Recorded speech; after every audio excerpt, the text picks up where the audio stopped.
8వ తారీఖున రాబోయే 2027 పుష్కరాలకి 40,81,61,61,000 15 కొత్తగా స్నానాలు చేయడానికి కనకాలపేట నుంచి సావిత్రినగర్ వరకు, ఇటు మధ్యలో గిరిపేట కానీ, జగద్గిరి కానీ, అలాగే పరంపేట, అయ్యన్ నగరం, అలాగే టౌన్లో ఈ వారంగి కాలువ మీద ప్లస్ గోదావరి ప్రాంతపు ఏరియాలను అన్నీ కలిపి పాత ఏమో 4, కొత్త ఏమో 15.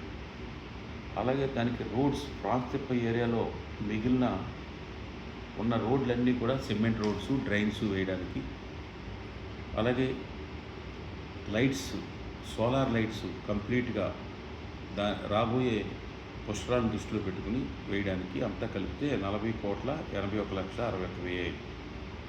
దాన్ని పాండిచ్చేరి గవర్నమెంట్ అడ్మినిస్ట్రేటివ్ అప్రూవల్ తీసుకుని ఇమ్మీడియట్గా టెండర్ కాల్ చేసే విధంగా మొన్న 8వ తారీఖు చర్య తీసుకోవడం జరిగింది. సీఎం గారు, నేను, అలాగే collector, is finance secretary, PWD secretary, chief engineer. దాని తర్వాత నేను గవర్నర్ తోటి కూడా వెళ్ళి రిప్రజెంటేషన్ ఇచ్చి మాట్లాడడం జరిగింది. ఇమ్మీడియట్గా 10 crores పుష్కరాల కోసమని ఈ బడ్జెట్లో ప్రొవైడ్ చేశారు, ఇంక్లూడ్ చేశారు.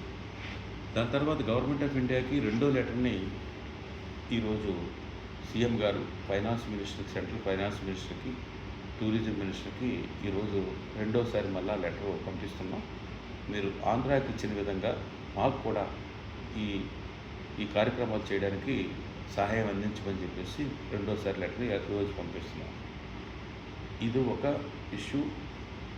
దీన్ని అడ్మినిస్ట్రేటివ్ అప్రూవల్ తీసుకుని ఈ ఫస్ట్ వీక్ లోపులోనే, జూలై ఫస్ట్ వీక్ లోపులోనే టెండర్లు కాల్ చేసేలాగా గవర్నమెంట్ ఆఫ్ ఇండియా మనీ వచ్చేటప్పటికి లేట్ అయినా కానీ ఇక్కడ దీనికి సంబంధించి ఇక్కడ శాంక్షన్లు మనం తీసుకుని వర్కౌట్ ఇచ్చే ఇది ఉంటే ఈ వర్షాకాలం వరద అయ్యేప్పటికీ మనం పనులు మొదలు పెట్టడానికి ఉంటుంది. లేదంటే టైం చాలా షార్ట్ టైం.